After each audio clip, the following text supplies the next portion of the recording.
Bom, iniciamos a gravação. Bom dia a todos e a todas nesta segunda aula de Direito Administrativo 2, em que nós então começamos a continuar o tratamento do assunto licitações e contratos administrativos. Então, essa aula está sendo gravada, vocês fiquem à vontade para fazer qualquer intervenção, pergunta, questionamento que for pertinente ao conteúdo da matéria, para que a gente possa esclarecer o máximo possível esse conteúdo, essa matéria tão importante. Eu dizia na aula passada, né, que na administração pública atual, o grande problema envolvendo corrupção, desvio de dinheiro público, está ligado à compra de produtos, serviços ou contratação de obras, né? Vocês estão vendo isso acontecer agora na compra apressada de produtos ligados à saúde. Então, a licitação é um assunto sempre presente, sempre atual nessa lógica do gasto do dinheiro público. Vejam que eu falei na aula número 1, na aula passada, que o Estado é necessário, né, para trazer a dignidade da pessoa humana.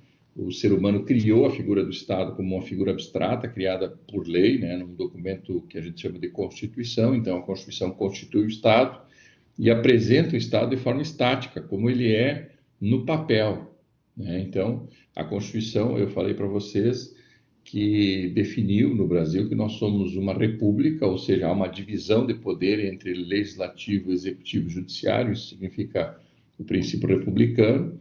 Nós temos uma segunda palavra do artigo 1º da Constituição que fala que a república é federativa, então há uma nova divisão de poder, em que o poder é dividido entre União, Estados e municípios, cada um com as suas leis, com as suas regras, né?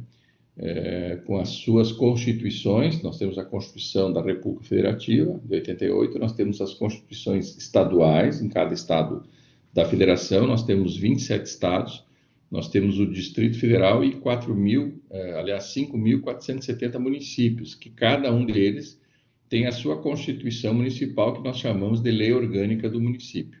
Inclusive, o Distrito Federal também tem uma lei orgânica, embora ele tenha uma Assembleia Legislativa, ele tem uma lei orgânica, ele se comporta como se fosse um híbrido, município-estado, tanto que ele arrecada os tributos na esfera tributária, ele arrecada os impostos dos estados, né, e arrecada também os impostos definidos para os municípios. Então, o Distrito Federal é um ente da federação diferenciado, híbrido, que tem uma grande arrecadação, e por isso que há uma briga intensa lá para ser governador do distrito. Embora, então, seja uma Câmara Legislativa, né, como diz o Bruno, do Distrito Federal, essa Câmara Legislativa, ela institui, né, os tributos estaduais e municipais para o Distrito Federal, que passa a ter uma grande arrecadação. Bom, esse não é o assunto principal, mas é importante dizer, então, que o artigo 1º da Constituição resolveu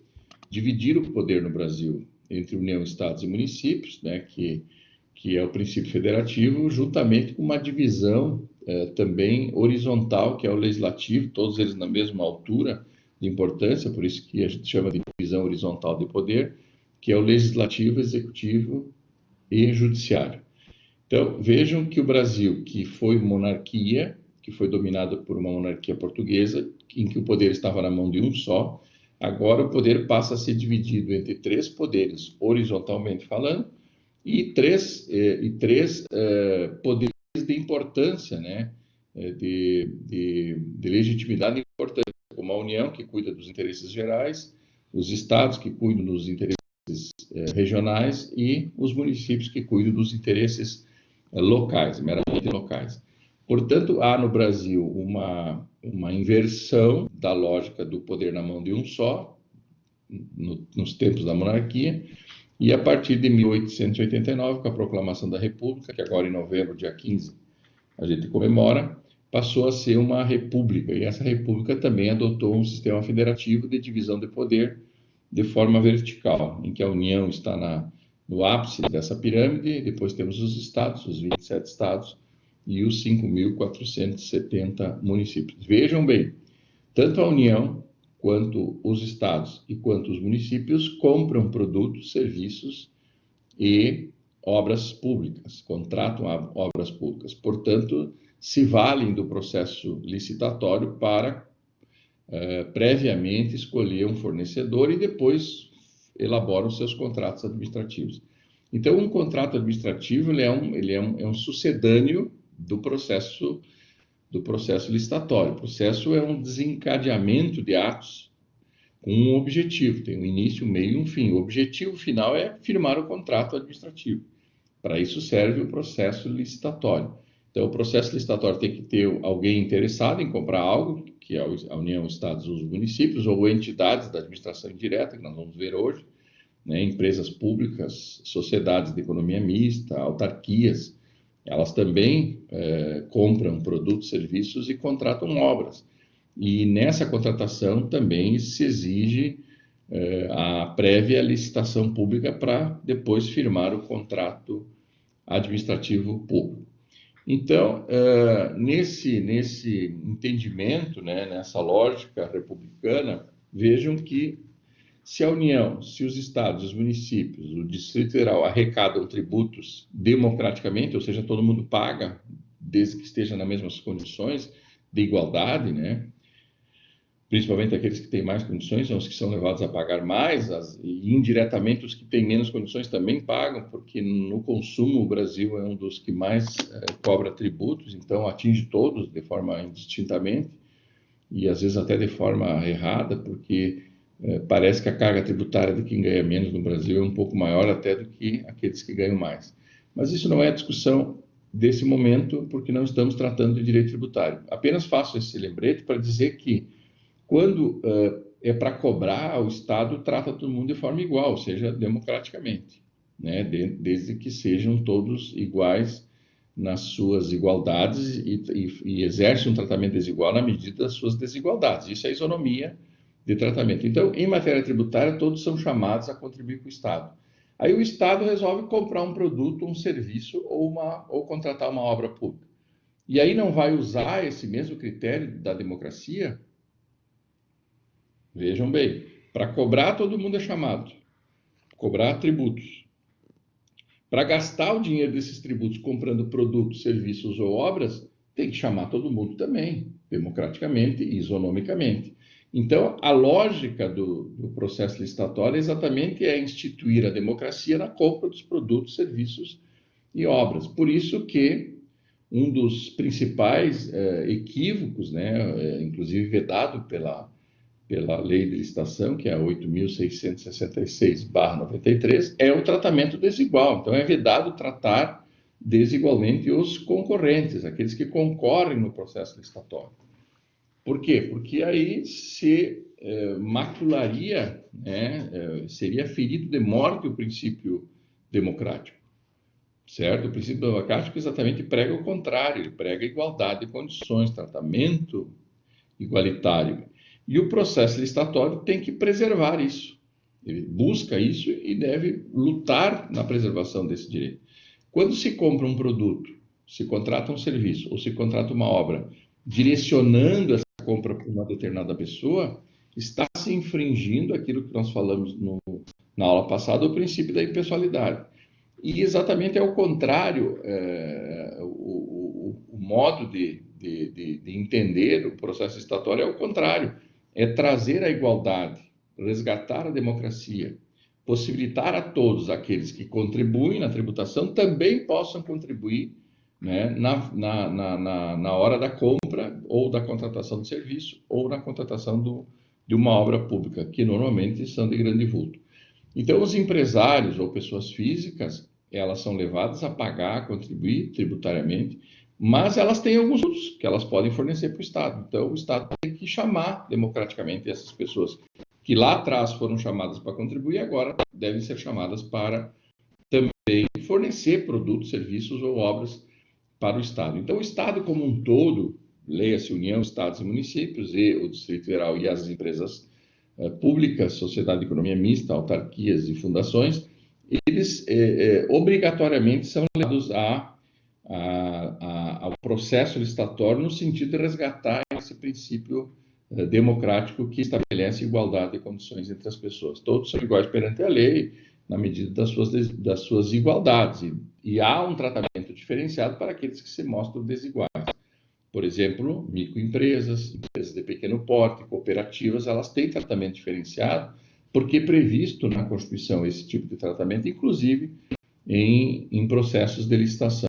Inclusive, eles têm vantagens se der um impacto, por exemplo, né, ou se ficar uma microempresa com 5% acima de uma outra empresa de porte maior, a microempresa vai ter vantagem, vai levar a licitação, vai ganhar a licitação, vai vencer o processo licitatório em função de um tratamento diferenciado. Mas esse assunto nós vamos ver mais adiante, quando formos tratar do pregão, que o pregão é que prevê mais claramente esses privilégios dados aos que se mostram desiguais numa competição de mercado, como é a microempresa, a empresa de pequeno porte e as cooperativas no Brasil.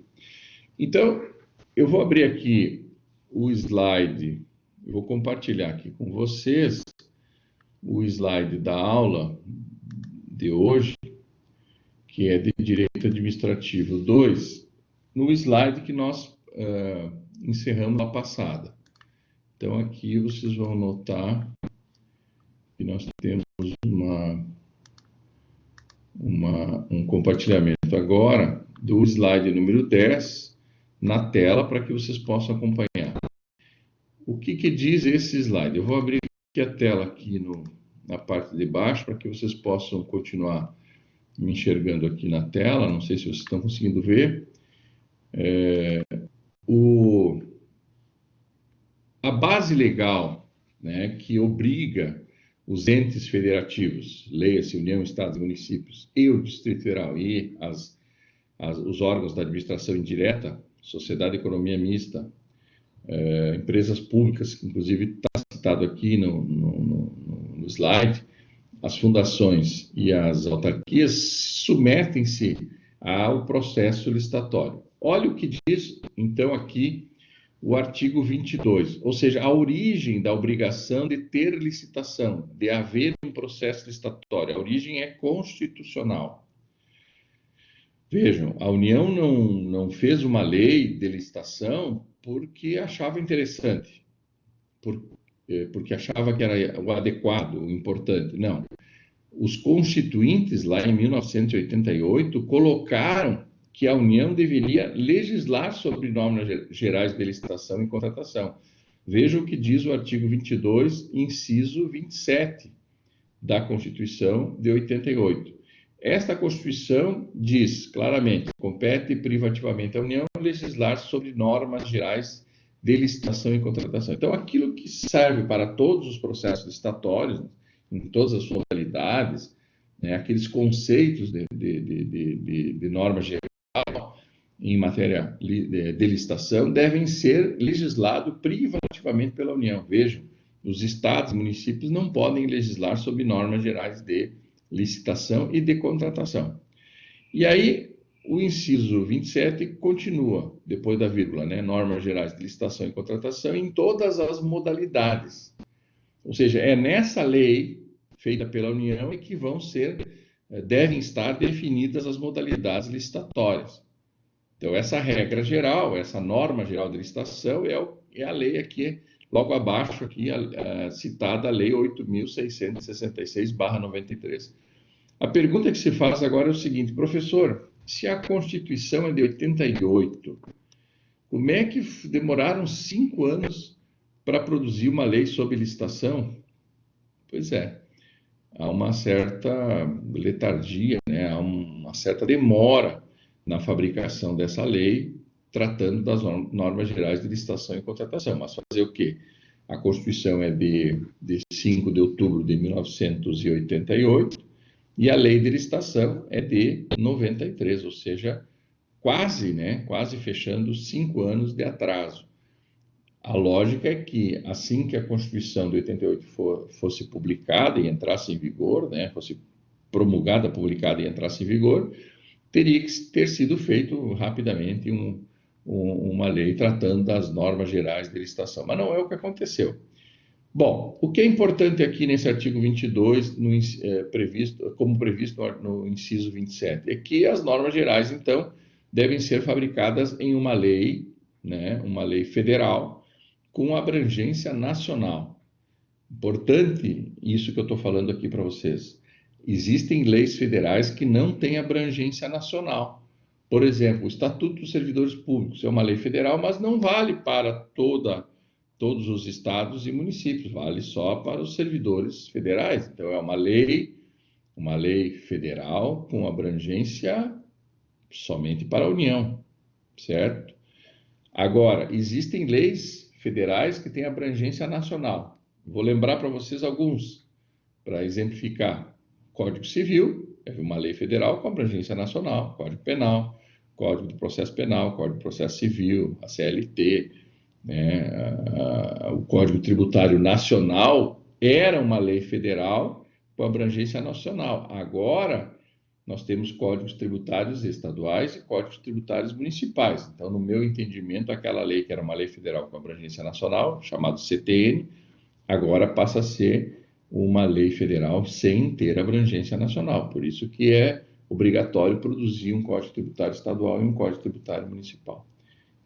Só fez esse parênteses para fazer essa ressalva. Existem leis federais com abrangência nacional. No caso das normas gerais de licitação, leia-se Lei 8.666/93, ela, de fato, é uma lei federal com abrangência nacional. Vale essa lei para todos os estados e todos os municípios, inclusive suas autarquias, fundações, sociedades de economia mista de cada um desses entes e empresas públicas.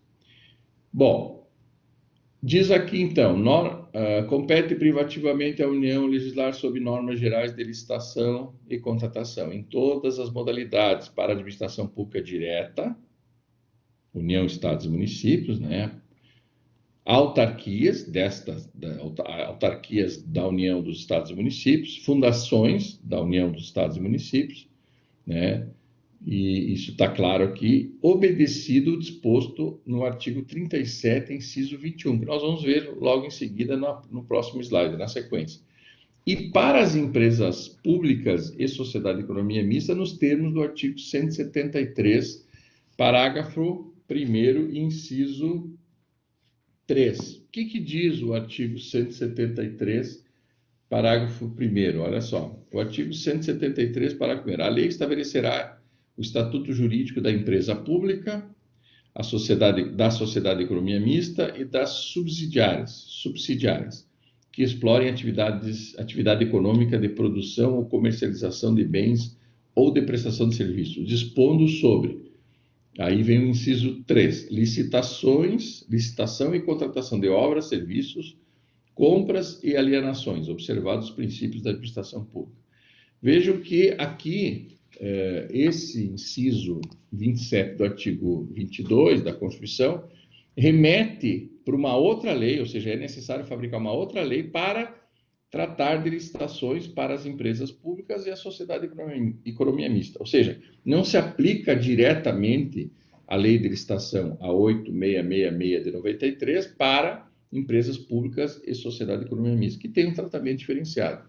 E aí, olha quanto tempo demorou o Congresso Nacional, aqui Senado e Câmara dos Deputados, para fazer essa lei, para esse tratamento diferenciado em licitações e contratações públicas para as empresas públicas e sociedade de economia mista ou empresa de economia mista, tanto faz o nome. A Lei 13.303, pessoal, foi feita apenas em 2016, quando assumiu o Temer.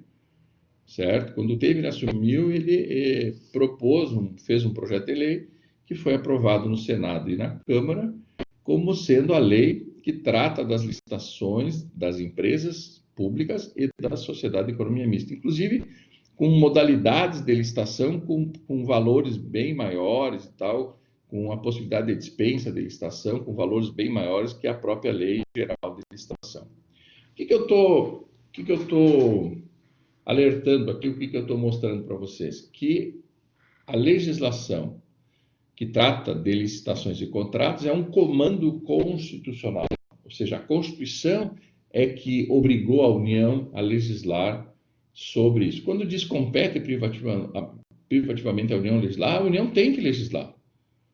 certo? Aqui é um poder-dever.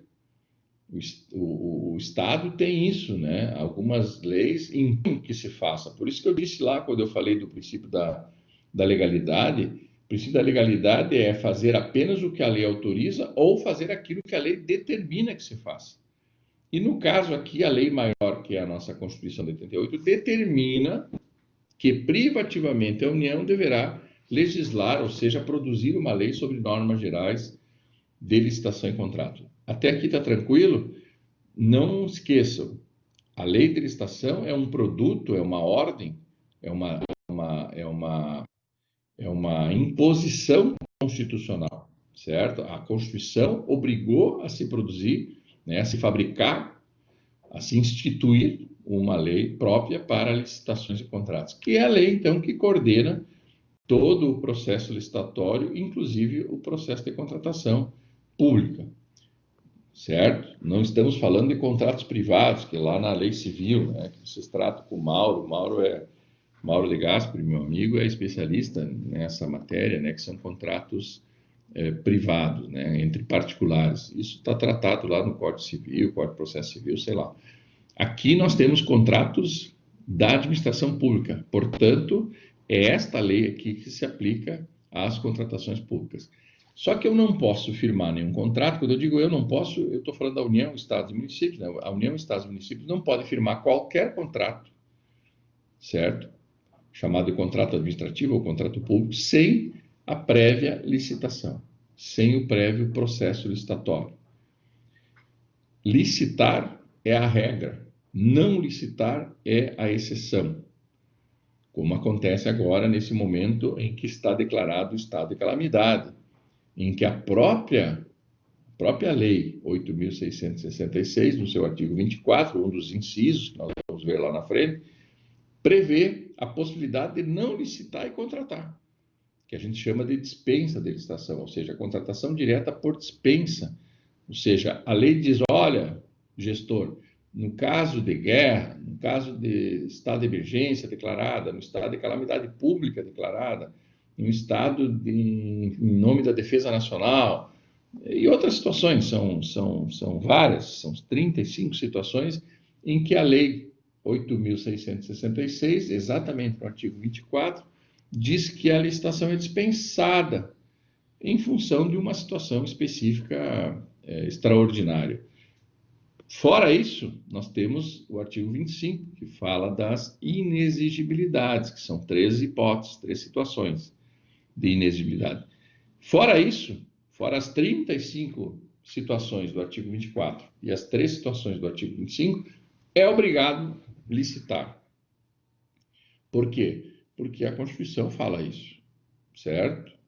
Ela diz que a União deverá produzir uma lei que regulamente as normas gerais de licitação, mas é obrigado a licitar. Onde é que diz na Constituição que é obrigado licitar antes de contratar? E aí nós vamos para o artigo 37, que é o artigo que trata da administração pública no Brasil. Diz assim, inciso 21, está na tela, ressalvados os casos especificados na legislação. Pessoal, quais são os casos especificados na legislação? E qual a legislação? Na Lei 8.666/93. Essa é a legislação. E quais são os casos ressalvados? Os do artigo 24 e os do artigo 25 que eu falei para vocês. Nós temos também no artigo 17 dessa lei algumas ressalvas que nós vamos tratar, em que a lei é dispensada. A lei é dispensada, a licitação, aliás, é dispensada conforme previsto no artigo 17 da Lei 866 de 93. Mas o mais importante são as dispensas, né, quando a licitação é dispensável, não dispensada. Depois nós vamos ver a diferença entre dispensável e dispensado. Ressalvados os casos especificados na legislação. Quando o inciso fala isso, aqui o que está em vermelho, lembre-se do artigo 24, lembre-se do artigo 25, que é o que mais cai nas provas e concursos públicos. Nas provas, nos concursos públicos, no exame da OAB, o que mais se pergunta é sobre esses casos ressalvados. Ou seja, quando que não precisa fazer licitação? Porque a regra é fazer licitação. Quando não precisa? Isso é importante saber. O gestor pode contratar sem licitação. E aí que vem os problemas que nós estamos percebendo agora, nesse momento de crise aí, em que o próprio governador está sofrendo um processo de impeachment, o governador do Rio de Janeiro sofrendo um processo de impeachment, outros governadores, prefeitos, todos eles envolvidos numa situação delicada em função do quê? Eles usaram de forma abusiva essas ressalvas, ou seja, se utilizaram do estado de calamidade pública para não licitar e aí contrataram, quem sabe, eu não sei, não estou inteirado da denúncia, mas provavelmente tenham contratado sem licitação com preço exagerado. Estas ressalvas especificadas na legislação não autoriza a contratar por preço exagerado e não autoriza a contratar aquilo que não seja para aquele estado de emergência ou de calamidade. O que eu compro num estado de calamidade ou envolvendo saúde pública? Remédio, respiradores, equipamentos para UTI, isso aí é que deve ser comprado. Se comprar outras coisas que não tem nada a ver com a saúde, já está se utilizando indevidamente essa ressalva. Então, vejam, o artigo 37 é muito claro, né? No seu inciso 21, ressalvar os casos especificados na legislação. Aí começa a enumerar o que deve ser licitado. As obras, que são valores exuberantes, né? São as obras públicas normalmente têm alto valor e por isso atraem muitas empresas, né? E vocês já devem estar imaginando que essas empresas ficam muito poderosas, né? Porque prestam serviço de construção de obras públicas. Então, as obras, os serviços, as compras e alienações. O que são alienações? São vendas de produtos que pertencem à administração pública, ou venda de terrenos, ou venda de imóveis, ou venda de produtos inservíveis, né? Aquilo que é feito, ao contrário da compra, são alienações. Então, vamos lá. As obras, os serviços e compras de produtos e as alienações serão contratados mediante processo de licitação pública. Preste atenção, a Constituição fala em licitação pública, porque ele tem caráter público, ela deve obedecer às regras e os princípios da administração pública. Legalidade, impessoalidade, moralidade, publicidade e eficiência. E esse processo de licitação pública, que deve obediência a esses princípios constitucionais da administração pública, deve assegurar que assegure igualdade de condições igualdade de condições a todos os concorrentes. Ou seja, aquele que participa, aquela pessoa física ou jurídica que participa de uma licitação, a gente chama de concorrente. Esse é o termo utilizado. Mesmo que a modalidade de licitação não seja uma concorrência, mas pode ser uma tomada de preço, pode ser um convite, pode ser um pregão, mas não deixa de ser um concorrente. Aquele que concorre para firmar o contrato, a gente chama de concorrente. Então, esta legislação, né, essa legislação, ela deve assegurar a todos igualdade de condições.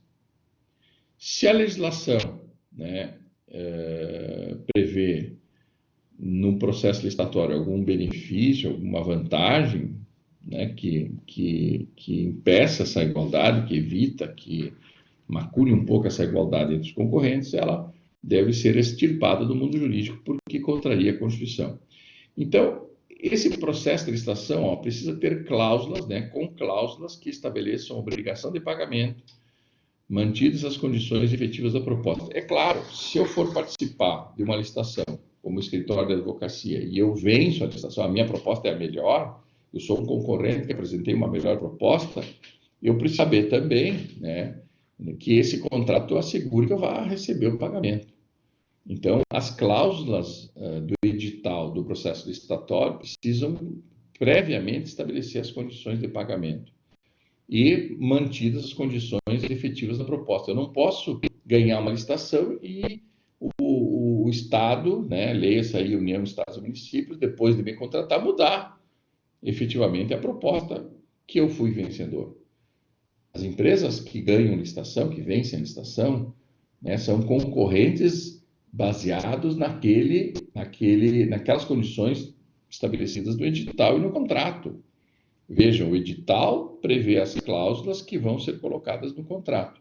Estabelecida no contrato, diz aqui a Constituição, essas condições devem ser efetivas, mantidas, devem ser mantidas as condições efetivas da proposta, nos termos da lei, que é o lógico, né, princípio da legalidade.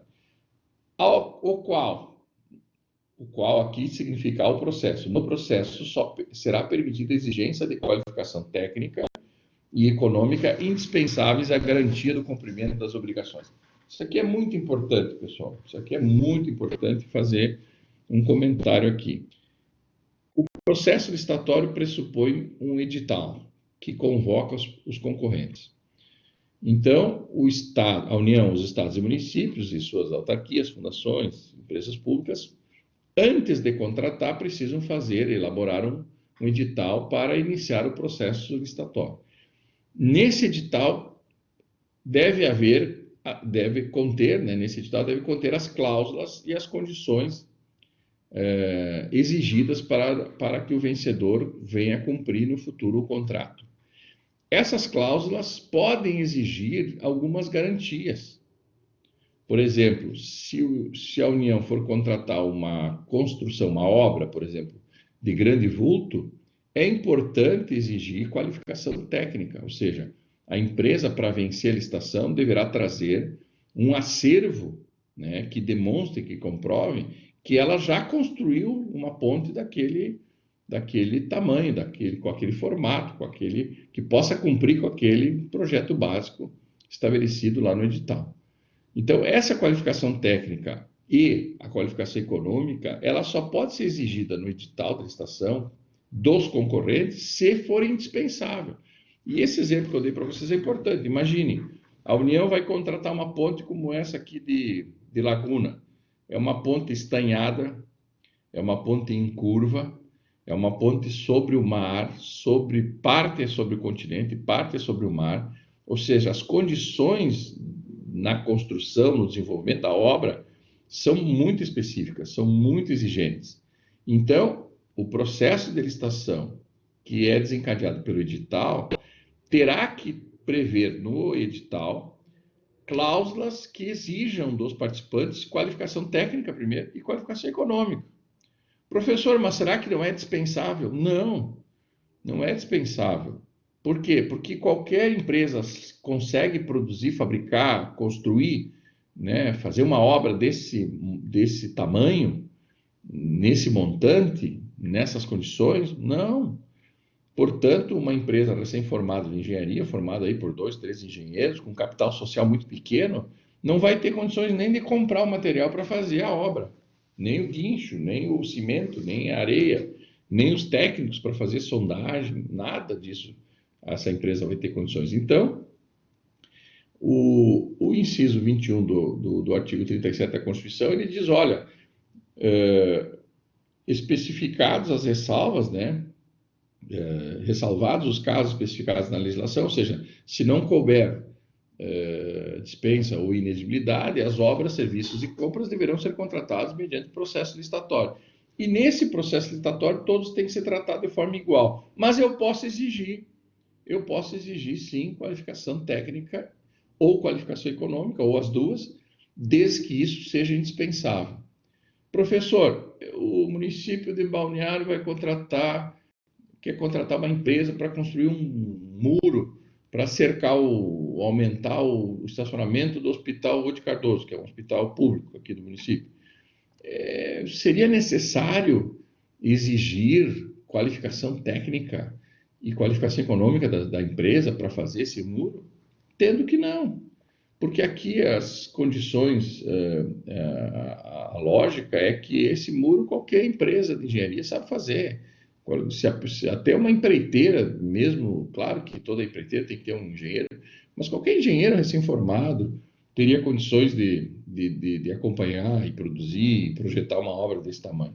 Então, o edital não vai exigir qualificação técnica muito exagerada, vai exigir que a empresa tenha um engenheiro, ponto. É o necessário, é o indispensável, ponto. Ah, mas a empresa tem que ter um capital social de R$1 milhão. Poxa, mas aí eu estou tirando fora da competição muitas empresas que não têm um capital social desse montante. E não é necessário isso. Por quê? Porque o muro sai R$ 100.000, o capital social da empresa pode ser 30 mil, 40 mil reais, mas quando é criada, ela é criada com um pequeno capital. Mas pode participar, por quê? Porque o muro ela vai construindo, vai sendo pago, então não há necessidade, é dispensável, nesse caso, uma exigência tão rigorosa assim. Não sei se eu consegui deixar claro isso. Então, ressalvados os casos especificados na legislação, significa existem situações em que não precisa licitar. Casos de dispensa, casos de inexigibilidade. Mas todas as obras, então, regra para a contratação de obras, serviços e compras, e mesmo alienações, serão mediante processo licitatório. Vejam, aqui está o comando, aqui está na Constituição a ordem para que os gestores públicos, ao contratarem obras, serviços, compras ou mesmo alienações, façam um processo prévio de licitação pública, assegurando a todos os concorrentes a igualdade de condições e exigindo apenas o necessário. Aqui está o princípio da razoabilidade, né, que eu falei na aula passada, o princípio da proporcionalidade. Para que exigir muito para uma coisa tão simples? Se a licitação é para uma obra simples, não se exige muito, até para ampliar a competição, para que mais empresas venham participar da licitação. A lógica do processo licitatório é a ampliação, né, de interessados, é ampliar o número de interessados, até para baixar o preço, para conseguir um preço melhor, e até para conseguir uma empresa melhor. Então, quanto mais concorrentes de um processo licitatório, melhor, mais recomendável é, mais legal, eu diria, né, dentro do princípio da legalidade, a licitação seria considerada. Se eu faço exigências que são dispensáveis, contrariando esse inciso 21 do artigo 37, eu posso afastar muitas empresas da competição. E isso não é bom, isso não é o recomendável, isso não é o apropriado. O processo licitatório exatamente é para ampliação dos concorrentes, é para ampliar o número de pessoas. Esses dias eu vi num município conhecido aí perto, que eles revogaram uma licitação porque tinha muitos concorrentes. Mas, a lógica é o contrário, é possibilitar a participação de mais empresas ou pessoas físicas possível, até para conseguir um melhor resultado. Não entendi por que tomaram essa decisão, né, nesse caso, desse município aí que eu fiquei sabendo.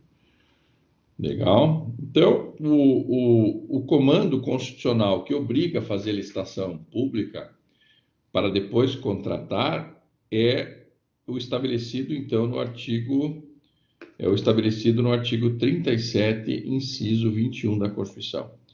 Vejam, no artigo 22 diz que a União deverá produzir uma lei para regulamentar a licitação.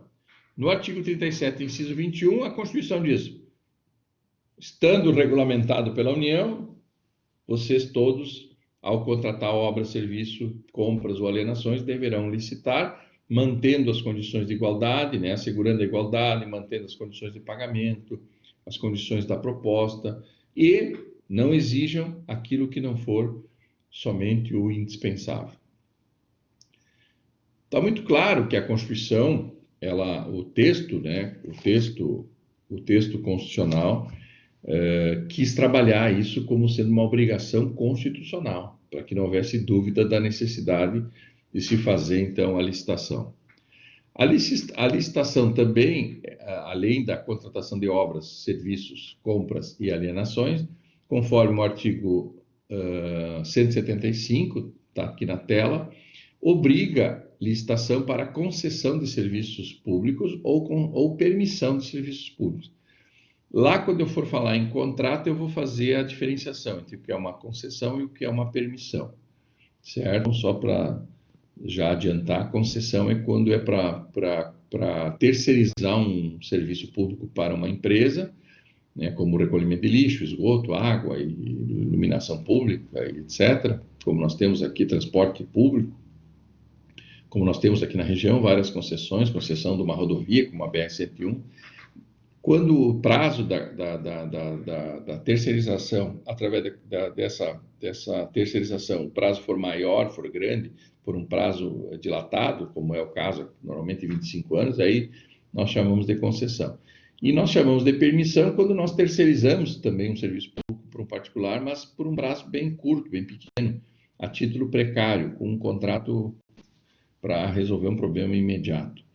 Por exemplo, algumas empresas de transporte urbano quebraram nessa pandemia. E assim que retornar o transporte público, algumas empresas não vão retornar às suas concessões, elas abriram mão das concessões. Aí o que vai acontecer? Os municípios terão que fazer permissões de curto prazo para algumas empresas, mediante processo licitatório, logicamente, para que elas assumam precariamente esse serviço, para que não deixem as pessoas sem transporte público urbano, por exemplo, e depois dê tempo de fazer um outro processo licitatório para uma concessão de longo prazo. Então, essa vai ser a solução. Já estou alertando alguns prefeitos aí, que eu participo, às vezes, das reuniões dos prefeitos ali na Anfre, né?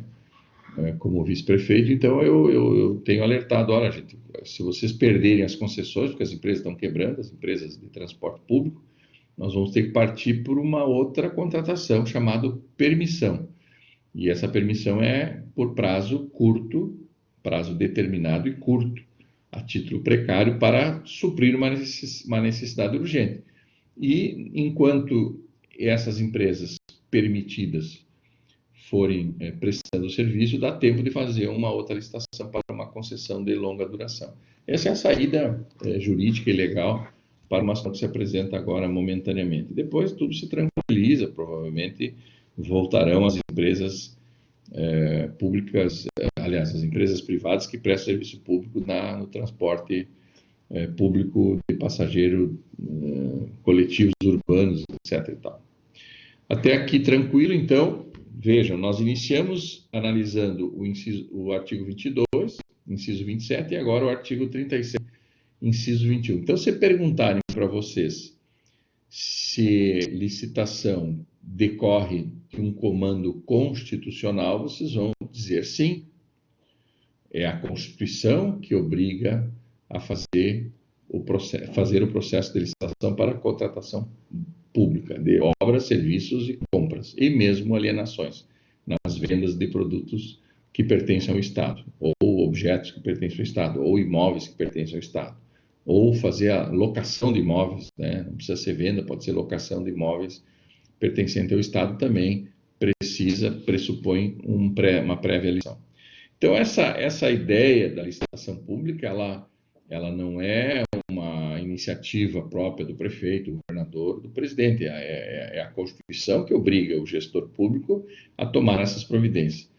Primeiro, a União deverá legislar sobre normas gerais e depois, e já está legislado, que é a Lei 8.666/93, depois que está legislado, o presidente e todos os outros poderes, quando a gente fala aqui, pessoal, em contratação de obras, serviços, vocês têm que prestar atenção que é o legislativo que precisa fazer isso, o executivo e o judiciário, inclusive suas fundações, autarquias, né, que pertencem a essa administração direta, e essas autarquias e fundações pertencem à administração indireta desses poderes. Todos os poderes, seja ele o legislativo, né, leia-se Congresso Nacional, ou Assembleia Legislativa do Estado de Santa Catarina, ou os municípios, né, Poder Legislativo, Câmara de Vereadores do município, precisam licitar também, e eles contratam obras de serviço, certo? Então, tanto o Legislativo, quanto o Executivo, quanto o Judiciário, vejam, o Judiciário constrói a sua sede, o seu fórum, quando for construir o fórum, quando for reformar o fórum, é uma obra, é um serviço. Às vezes é um serviço de reforma, às vezes é a construção do fórum, que é uma obra. Então, depois nós vamos ver essas distinções de nomenclatura. Mas todos os poderes contratam obras, serviços e compram produtos, tanto o executivo, quanto o legislativo, quanto o judiciário. Logo, todos eles precisam, antes de contratar isso, precisam licitar. Então, o processo licitatório abrange todos os poderes, e aqui nós vamos ver no slide. Então, quem deve licitar? Está posto já no artigo 1º da Lei 866 de 93 e suas alterações. Nós tivemos várias alterações já nessa Lei Geral de Licitação. Então, quem deve licitar? A União, os Estados-membros, o Distrito Federal e os municípios. E também suas autarquias, fundações, empresas públicas destes mesmos entes e as sociedades de economia mista também desses mesmos entes. Então, todos eles precisam licitar. Essa é a regra. Ah, professor, mas existem aquelas ressalvas, né, que o senhor falou. Claro que existem ressalvas em momentos de crise, em momentos diferenciados. Aí existe a famosa dispensa de licitação ou a famosa inexigibilidade de licitação. Mas aí a própria lei fala disso, dessas ressalvas, esses casos ressalvados, esses casos excepcionais, excepcionalizados. Então, a regra é que a administração direta e a administração indireta precisam licitar. Quem são os órgãos da administração direta? União, Estados, membros, Distrito Federal e municípios. E nesses entes nós temos também órgãos da administração indireta, que são ligados à administração direta, mas não estão diretamente ligados ao chefe do poder. Então, as autarquias têm os seus presidentes, as fundações têm os seus presidentes, a empresa de economia pública tem seu presidente. Professor, dá um exemplo de empresa pública, a Caixa Federal. Os Correios e Telégrafos, por exemplo, são empresas públicas, certo? Elas têm um tratamento diferenciado conforme previsto no artigo 175 da Constituição. E já existe a lei 13.303, né, de 2016, que eu falei aqui atrás, que trata das licitações para as empresas públicas. O que é uma sociedade de economia mista? Aquela que o capital social, mais de 50% é do Estado e os outros 49%, né, ou quem sabe menos, né, depende da composição societária, são da iniciativa privada. Exemplo de sociedade de economia mista, professor: Banco do Brasil, Petrobras, as distribuidoras, suas subsidiárias, etc. e tal. Certo? Então, para exemplificar em nível de banco, por exemplo, né, estatal, nós temos a Caixa Federal, que é uma empresa pública, e nós temos o Banco do Brasil, que é uma sociedade de economia mista. Fundação Pública, a Universidade Federal de Santa Catarina é uma fundação pública federal, certo? A autarquia, o INSS, o Instituto Nacional de Seguro Social, é uma autarquia federal. Legal? Então, todos estes órgãos da administração direta e indireta precisam licitar. Por quê? Porque a própria Constituição diz isso aqui, ó. Normas gerais de licitação e contratação, artigo 22, em todas as modalidades para administração pública direta, autárquica e fundacional. Aqui eles estão dizendo administração direta e indireta. E o artigo 1º da Lei de Licitação reafirma o que diz a Constituição. Quem deve licitar no Brasil, conforme a Lei de Licitação, administração direta e administração indireta. Bom, o que deve ser licitado também está, presta atenção, vou voltar aqui, ó, também está previsto aqui no inciso 21 do artigo 37. Estão vendo aqui? As obras, os serviços, compras e alienações. Isso está dito na Constituição. Na própria Lei de Licitação, nós temos uma lista também do que precisa ser licitado. Obras, está na Constituição e está aqui na lei. Serviços, está na Constituição, está aqui na lei, inclusive de publicidade. Compras, está na Constituição e está aqui na lei. Alienações, está na Constituição e está na lei. Concessões, permissões e locações, que são as alienações, também está na Constituição. Então, o que está na Constituição foi copiado e colado e posto aqui no artigo 22. Então, todo administrador público precisa, ao contratar uma obra, ao contratar um serviço, ao contratar serviço de publicidade, né, para divulgação dos seus atos, para contratar produtos, compra de produtos, alienações, concessões, permissões e locações, deve então, primeiro licitar para depois contratar. Primeiro licita, depois contrata. Certo? Até aqui tudo ok. Estamos indo devagar para demonstrar para todos a importância da Constituição nessa matéria. Ou seja, a Constituição deixa muito claro que é necessário produzir uma lei e é necessário licitar de acordo com essa lei. O que precisa ser licitado? Né? Artigo 2º da Lei de Licitação. Obras, serviços de publicidade, compras, alienações, concessões, permissões e tal. Então, aqui está bem tranquilo, bem calmo, bem exposto, né, o legislador tomou cuidado de extrair do texto constitucional e trazer para a lei de licitação. Quem deve licitar, artigo 1º, o que deve ser licitado, artigo 2º da lei de licitação. Bom, o artigo 3º,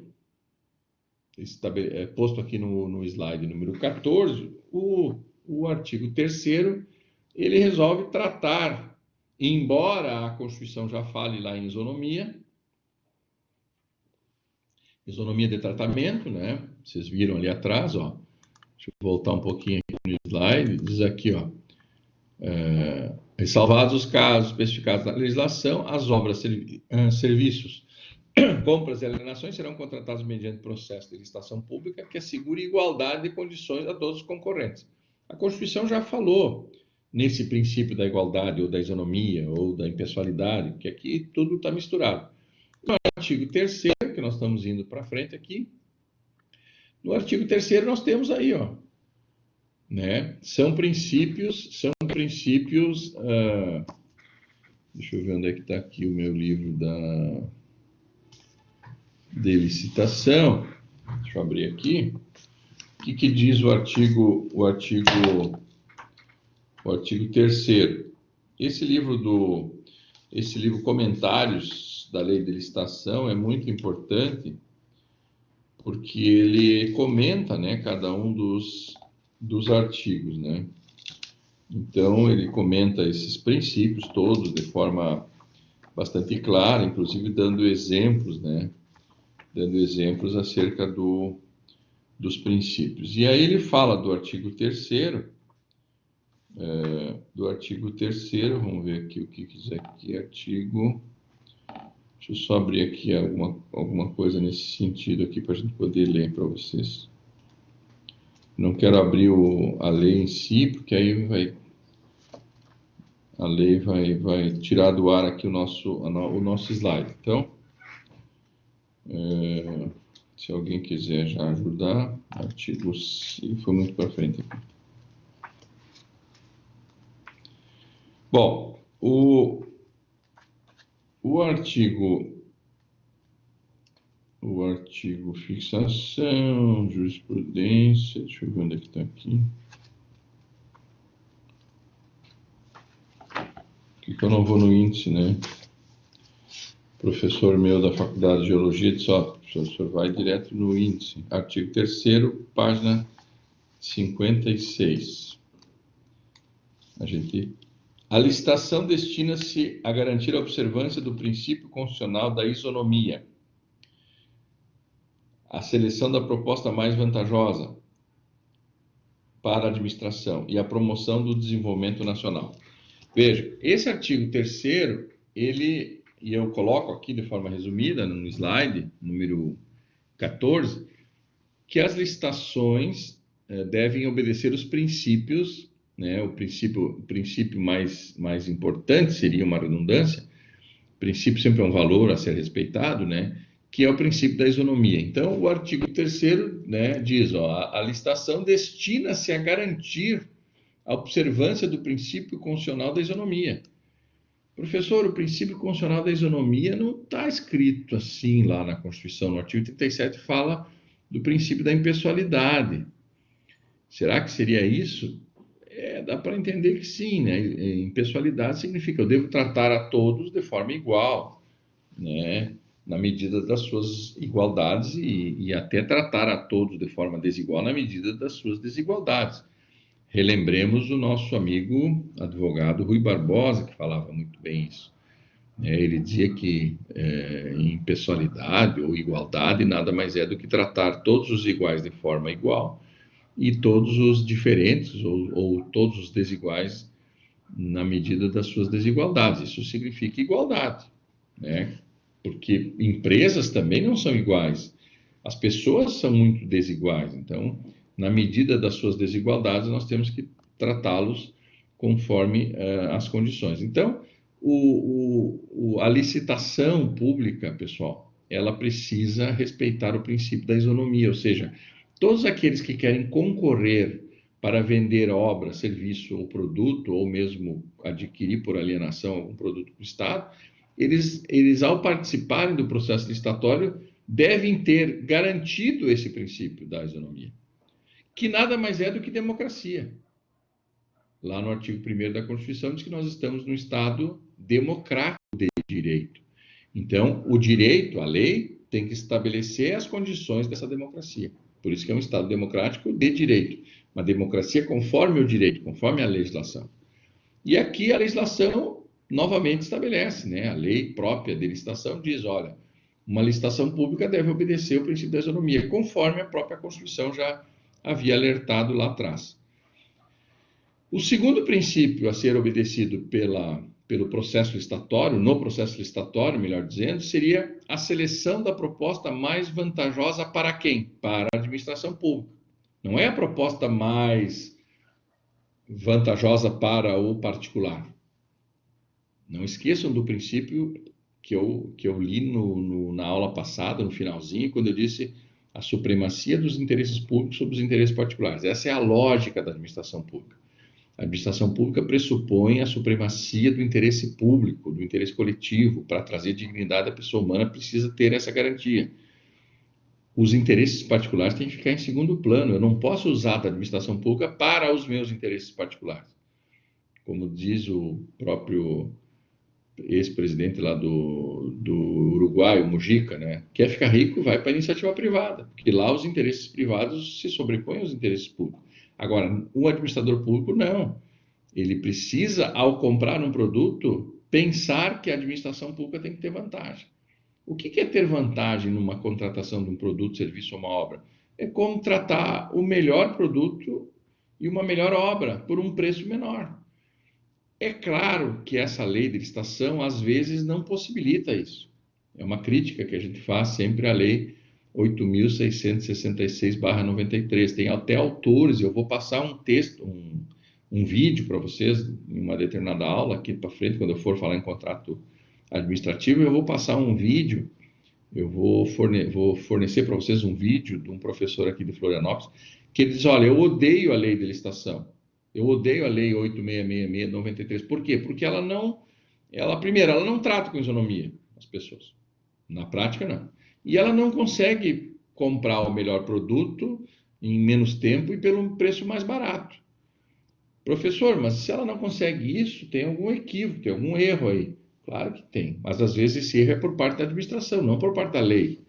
A lei, a legislação escrita, ela é perfeita no sentido de que deve ser obedecido e tudo isso, né? Todos esses princípios da isonomia, da igualdade, da impessoalidade, da publicidade, da eficiência, etc. Agora, será que isso acontece no mundo prático, no mundo real? Nem sempre. Mas o princípio número 2, aqui apresentado no artigo 3º da Lei de Licitação, diz que a lógica, o interesse em fazer licitação é buscar a seleção da proposta mais vantajosa para a administração. O Marçal Justem Filho, que é o autor desse livro, Comentários à Lei de Licitação e Contratos Administrativos, né? Ele tem um outro livro menor, que não é sobre comentários, ele fala sobre a lei também, mas sem os comentários. O Marçal Justem Filho, ele chama isso de princípio da vantajosidade. Vou perguntar na prova isso aí para vocês. O que é o princípio da vantajosidade? É quando a administração pública procura a proposta mais vantajosa. E essa é a lógica da administração pública ao contratar.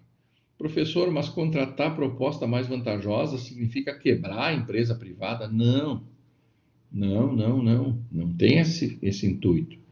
A administração pública não tem intuito de quebrar, de acabar com a iniciativa privada, porque a iniciativa privada é que mantém os serviços que a administração pública não sabe fazer, é a iniciativa privada que produz os produtos que a administração pública precisa contratar, comprar. É a iniciativa privada que tem serviços de informática, de produção de equipamentos, de desenvolvimento de tecnologia, que a administração pública às vezes não tem. Então, a iniciativa privada, além de contribuir com os tributos para o funcionamento financeiro dos órgãos públicos também produz produtos, serviços e obras que são de interesse da administração pública. Então, a lógica da administração pública é não quebrar, mas também a lógica da administração pública é não enriquecer os proprietários de forma ilegal, enriquecer os proprietários das empresas pertencentes à iniciativa privada, como aconteceu aí nesses escândalos todos que nós detectamos, aí ouvimos e participamos como ouvintes, né, como conhecedores de todo esse processo. Não é para isso. A licitação pública é para selecionar a proposta mais vantajosa para a administração, mas isso não quer dizer, isso não significa que tenha que quebrar o teu fornecedor. Não, não é por aí. Por isso que existe na Constituição, né, a previsão de que a licitação tem que prever formas de pagamento, cronograma de pagamento, manter a proposta original para que não haja a quebradeira ou alteração do contrato no meio do jogo, no meio do contrato, alterar o contrato prejudicando o vencedor da licitação. O vencedor da licitação precisa ser tratado com isonomia, a administração pública buscará a melhor proposta, mas precisa ser garantido para o fornecedor do produto, serviço ou obra o seu pagamento e a manutenção das condições do contrato. Aqui nós temos um terceiro princípio, no artigo 3º da Lei de Licitação, nós temos o princípio da promoção do desenvolvimento nacional sustentável. Pessoal, a lei de licitação faz isso? De certa forma faz. Por exemplo, é dispensável, inclusive a lei prevê que é dispensável a contratação de serviço para construção de cisternas, poços artesianos, lá no Nordeste, por exemplo. Lá tem um problema sério de água. Então, essas contratações lá não precisa licitar. Isso atrai muito malandro, atrai muita corrupção lá para aquela região, em função dessa dispensa de licitação prevista na própria lei. Mas a intenção não era essa, a intenção era a promoção do desenvolvimento nacional sustentável, né? Fazendo com que empresas de qualquer parte do país, por exemplo, venham participar de uma licitação aqui em Balneário, aqui em Itajaí.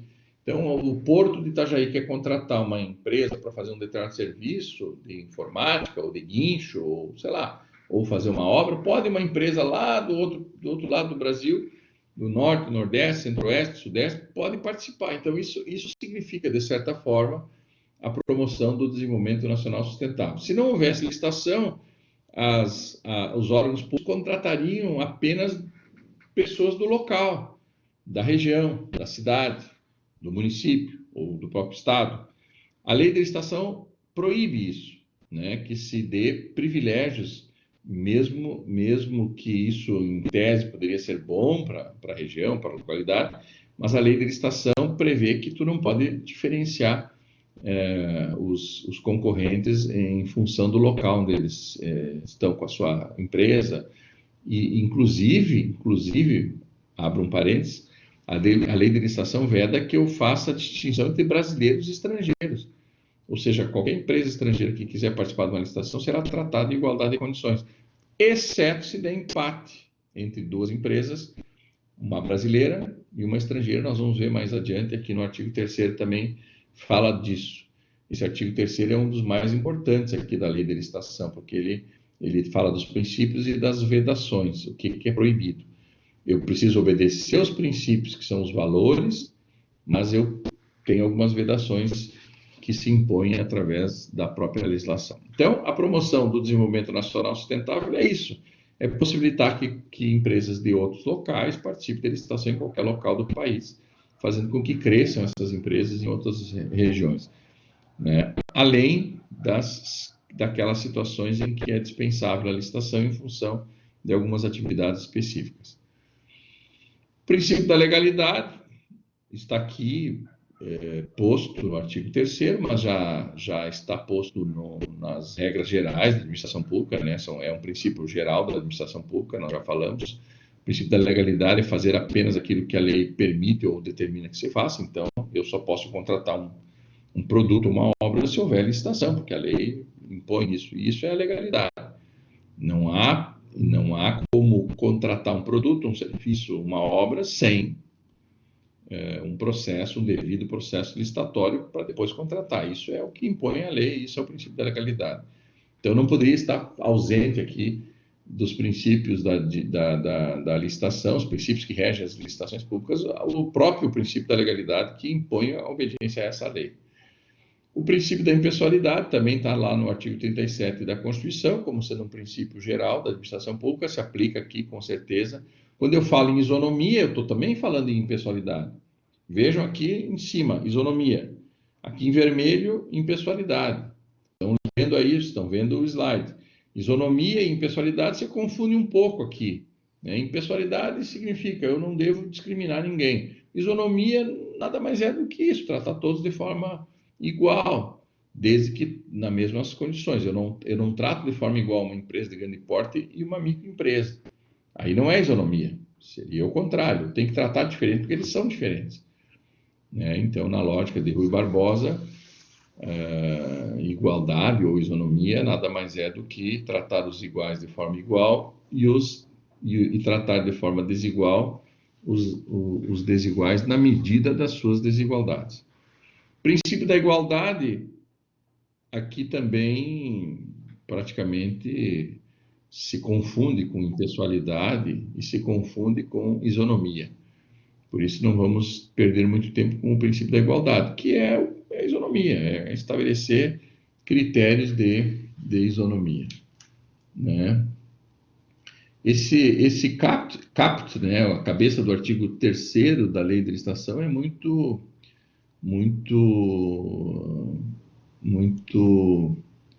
eu diria, muito assanhado no sentido de apresentar vários princípios que praticamente se repetem, princípios básicos da legalidade, da impessoalidade, da moralidade, da igualdade. Então, quando ele fala em impessoalidade, igualdade, isonomia, praticamente ele está dizendo a mesma coisa, mas com palavras diferentes para não deixar dúvida, de que um processo licitatório deve respeitar democraticamente todos os concorrentes, tratando-os de forma isonômica, impessoal e igual. Outro princípio importante, e esse sim ressalto, é o princípio da publicidade nas licitações. Ou seja, a licitação, um processo licitatório é uma sequência de atos que deve ser pública. Os atos devem ser públicos, aliás, os atos devem ser públicos. Desde a publicação do edital, desde a publicação dos resultados, das alterações de datas, para abertura das propostas, para abertura dos envelopes, desde que haja alguma modificação tem que ser publicizado, sempre que houver uma decisão deve ser pública. O próprio momento da abertura dos envelopes, nós vamos ver depois o que é o envelope número 1, o que contém o envelope número 1, que são os envelopes das habilitações jurídicas da empresa, e o que é o envelope número 2, que é o envelope das propostas. Esses dois envelopes que devem ser trazidos pelo concorrente no momento da licitação, eles devem ser trazidos num ambiente público, aberto, para que possa ser controlado, para que possa ser fiscalizado, para que as ONGs, as pessoas, o Ministério Público, os vereadores, os deputados, possam fiscalizar, possam controlar, para que não haja, como é que eu vou dizer, deturpação do processo, que não haja maculação à legalidade do processo. Então, o princípio da publicidade, ele garante a todos o direito de acompanhar, de forma pública o processo licitatório. Público é povo, publicidade é dar ao povo as informações acerca do interesse público. E o último princípio citado no artigo 3º é o da probidade administrativa. É o lógico, O processo licitatório busca a selecionar a proposta mais vantajosa para a administração e não a proposta mais vantajosa para o interesse privado, tanto do fornecedor quanto do gestor. É lógico que isso significa probidade, agir com probidade e agir com retidão, agir com moralidade. Então, o princípio da moralidade está lá no LIMP, está lá no artigo 37, e aqui ele aparece aqui como princípio da probidade, mas nada mais é do que agir com moralidade. Então, aqui o legislador, ao colocar os princípios no artigo 3º da Lei 866, de 93, ele trouxe alguns princípios do artigo 37 da Constituição, e alguns ele inovou na nomenclatura, colocou alguns nomes um pouco diferentes, mas que no fundo tem o mesmo significado.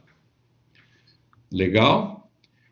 Princípios que regem as licitações, artigo 3º está bem esclarecido. Nós temos vários parágrafos nesse artigo 3º, e o primeiro parágrafo é o parágrafo que apresenta as vedações. Mas antes disso, diz aqui, no artigo 3º, caput ainda, né? Princípio da vinculação ao instrumento convocatório, do julgamento objetivo e dos que lhes são correlatos. O que quer dizer isso? Que princípio é esse da obediência ao instrumento convocatório? Pessoal, presta atenção. Uma licitação, um processo licitatório começa quando um secretário municipal, um secretário estadual, um ministro pretende comprar um produto, contratar um serviço ou contratar uma obra. A ideia dessa contratação é que inicia o processo licitatório.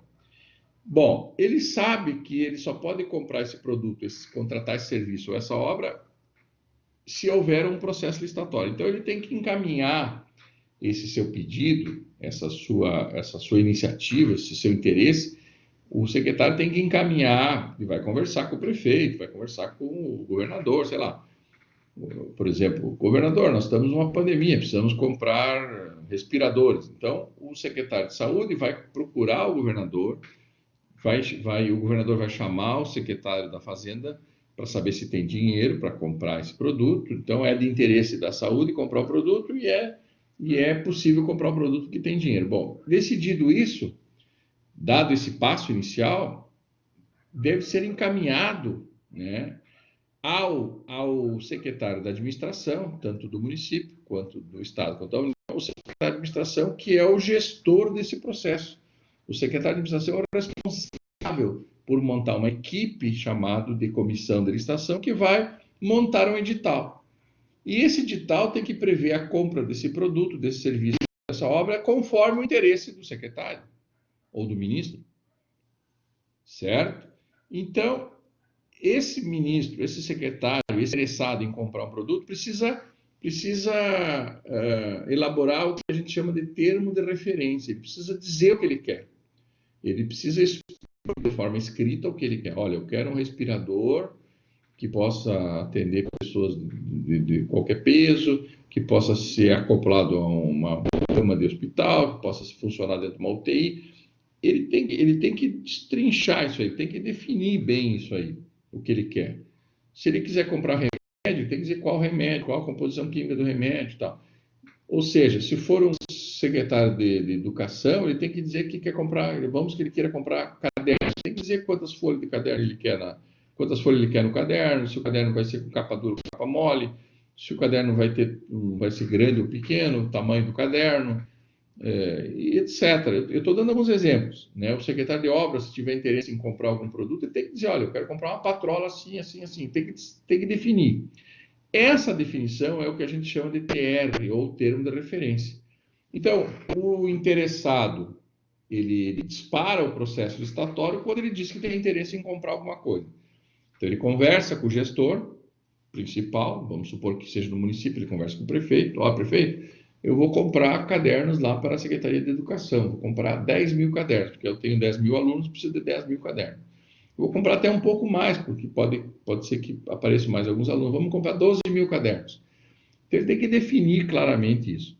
Depois de definido o que ele quer, no termo de referência, a comissão de licitação, que é ligada ao secretário da administração, ou ministro da administração pública, ou secretário estadual da administração, ele vai encaminhar esse pedido à comissão de licitação. E a comissão de licitação vai elaborar o quê? Um documento chamado edital. O edital de licitação é um instrumento que vai chamar os concorrentes para participarem do processo. E a licitação precisa estar vinculado a esse edital. Não pode fugir desse edital, não pode se desgarrar desse edital.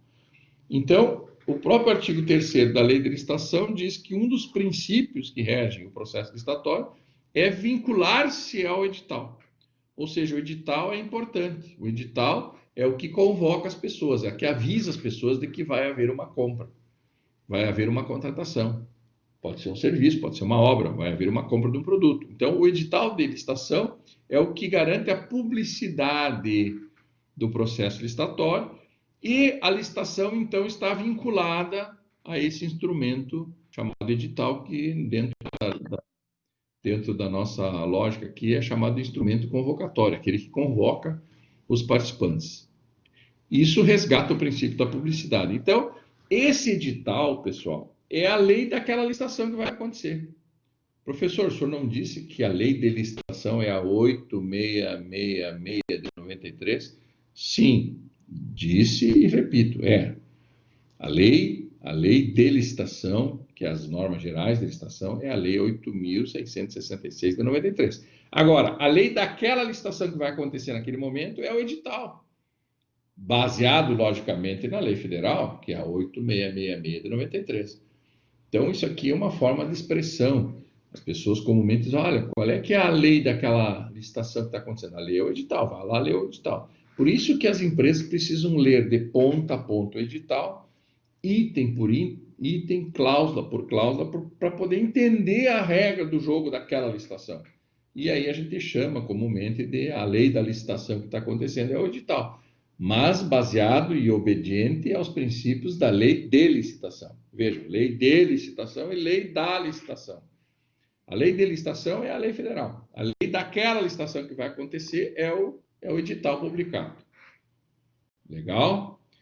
Então, esse edital, estando publicado, ele vai ser lido pelos interessados, que a gente chama de concorrentes, e eles vão, então, preparar os envelopes para participar. O envelope número 1 vai ser colocado os documentos da empresa, conforme previsto e exigido pelo edital, e no envelope número 2 o envelope número 2 vai estar preenchido, vai estar dentro dele a proposta efetivamente da empresa para aquele produto, aquela obra ou aquele serviço.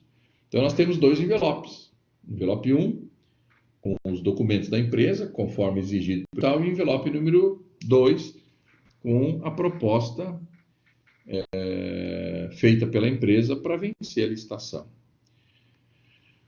Quem vence a licitação e o que deve prever o edital acerca disso? Aquele que objetivamente apresentar a melhor proposta. Aquele que objetivamente apresentar a melhor proposta. Ou seja, o julgamento da proposta mais vantajosa para a administração pública deve obedecer critérios objetivos. Eu coloco aí um desenho de uma comissão analisando as propostas, dentro do envelope número 2, que é o envelope da proposta, e ao analisar o envelope número 2 de todos os concorrentes, objetivamente chegar no resultado mais positivo para a administração pública. Vou perguntar na prova. Os critérios de julgamento para a escolha da melhor proposta no processo licitatório é subjetivo da comissão ou é objetivo? O que significa esse objetivo? Esse julgamento objetivo? Significa que a empresa, ao sair do seu local, da sua matriz lá, e ao direcionar-se até ao órgão público para entregar o envelope, ela já sabe quantos pontos ela vai fazer naquele processo. Porque o processo de licitação ele é julgado, a melhor proposta ela é julgada objetivamente por pontos. Então, se o edital exigir que o escritório de advocacia ser contratado, por exemplo, pelo município, tem que ter atestado de capacidade técnica, o edital tem que dizer que cada atestado valerá 1 ponto. Então, se um escritório tiver 10 atestados, tem 10 pontos. Se tiver 5 atestados, vai ter 5 pontos. Se tiver 30 atestados, já vai vencer a licitação em função dos atestados apresentados. Então, são critérios objetivos. Bom, o preço, aquele que tiver o menor preço vai fazer 10 pontos. Aquele que tiver o segundo menor preço vai fazer 8 pontos. O que tiver o terceiro menor preço vai ter 6 pontos. Vejam, os critérios são objetivos, quantificados por pontuação. E isso tem que estar claro numa cláusula de julgamento posto no edital. A cláusula de julgamento post-edital é um problema. Às vezes tu tem que trabalhar essa quantificação dos pontos de forma bem clara, para que não haja recurso judicial, recurso administrativo e depois recurso judicial. Às vezes a licitação tranca e não termina nunca porque o critério de julgamento não ficou muito claro e as empresas que se sentem prejudicadas, elas começam a impugnar administrativamente, recorrer, depois ingresso em juízo, protocolo um mandado de segurança contra a comissão de licitação que está julgando, e aí aquilo se prolonga muito. E aí um processo licitatório que era para ser rápido, demora muito. Então, o processo licitatório, a gente diz assim, a gente sabe quando começa, a gente nunca sabe quando termina. Nunca se tem certeza do tempo que vai demorar um processo licitatório público. Por quê? Porque se não for bem escrito o edital, que é o instrumento convocatório, vai dar problema lá na frente. Então, a comissão de licitação tem que ser composta por pessoas que conheçam a matéria. Por isso que eu disse, vocês que são alunos, queiram se dedicar à licitação e contratos, isso é um grande veio, um grande filão para ganhar dinheiro, é ser bom nesse negócio de fazer edital, produzir edital. Aí vocês vão participar da comissão de licitação, vocês vão ser pregoeiros, que é aquele que faz o pregão acontecer nos órgãos públicos. Eu trabalho com algumas prefeituras, eu não tenho tempo, mas eu nunca ficaria desempregado, e meus sócios aqui, que são especialistas também nessa área, se nós não tivéssemos no escritório, cada um estaria numa prefeitura aí tocando o processo licitatório, com certeza, porque as dificuldades, a dificuldade que os municípios têm em encontrar pessoas capacitadas e gabaritadas nesse assunto, que é um assunto jurídico, no fundo, né? A gente estuda isso. Então, quem quiser sair do curso de Direito empregado, vai fazer uma monografia nessa área, vai fazer uma especialização nessa área, vai fazer alguns cursos de curta duração sobre isso nessa área e depois é só largar o currículo aí nas prefeituras, aí troca prefeito e normalmente se precisa muito de pessoal. Eu tenho prestado assessoria como escritório para vários municípios e em cada município que eu entro, em cada prefeitura, que é o prédio onde funciona a administração pública, né? A prefeitura é o prédio. Quando eu chego na prefeitura, no prédio, e vou falar com o prefeito, vou falar com o secretário de administração, eu passo, às vezes, numa sala onde acontece a licitação, lá dentro eu sempre encontro um aluno ou dois, que são concursados, às vezes, do município, e que são deslocados para a comissão de licitação. E alguns são contratados com um cargo comissionado, de chefe de licitação, diretor de licitação. Aqui em Balneário tem o secretário de compras, que é um cargo comissionado aqui, que é importante. Então, alunos meus já foram secretários de compra aqui de Balneário. Então, é um assunto interessante, é um foco para se ganhar dinheiro nessa profissão de advogado no âmbito administrativo, vejam. Vocês nem vão lidar com processos judiciais, etc. Vão trabalhar na questão nesse âmbito administrativo. Falo claramente, abertamente para vocês, porque não tenho intenção de fazer reserva de mercado nenhum, até porque eu nem tenho tempo de atender todas as demandas aí que essa área prevê. Legal? Bueno, o edital, então, sendo um instrumento de convocação, né, que dá publicidade às regras daquela licitação, é chamado, então, a lei daquela licitação. O julgamento, então, claramente está previsto como sendo um julgamento objetivo. Se eu perguntar na prova para vocês que uma licitação terá julgamento objetivo ou subjetivo, vocês têm que marcar que o julgamento obrigatoriamente precisa ser objetivo. Não cabe, não há espaço para subjetividade em processo de licitação pública.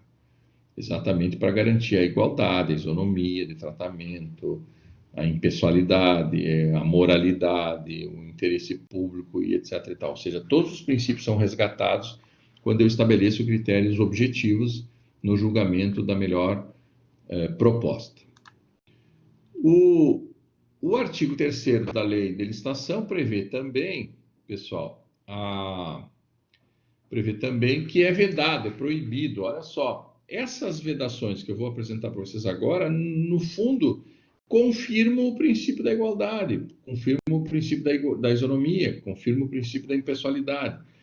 Então, diz o artigo 3º, inciso 1, é vedado aos agentes públicos. Quem são os agentes públicos? Aqueles que promovem a licitação, aqueles que fazem o processo andar. Admitir, prever, incluir ou tolerar. Eu coloquei 2 aqui, mas estou lendo aqui o inciso 1 do parágrafo 1º do artigo 37. O inciso 1 diz, é vedado aos agentes públicos admitir, prever, incluir ou tolerar no ato de convocação, ou seja, no edital, cláusulas ou condições que comprometam, restringam ou frustrem o seu caráter competitivo. O que quer dizer isso? Que no edital da licitação, que é a lei daquela licitação, que vai chamar as pessoas para participar do processo, esse edital não é possível, ou seja, é proibido, é vedado, admitir, prever, os verbos aqui, admitir, prever, incluir ou tolerar cláusulas que comprometam a competição. Comprometam o quê? A isonomia de tratamento. Comprometam o quê? A democracia na compra dos produtos. Por isso que eu resgatei o artigo 1º da Constituição, que fala da democracia. A democracia é um bem maior a ser preservado no país. E nas licitações isso é importante.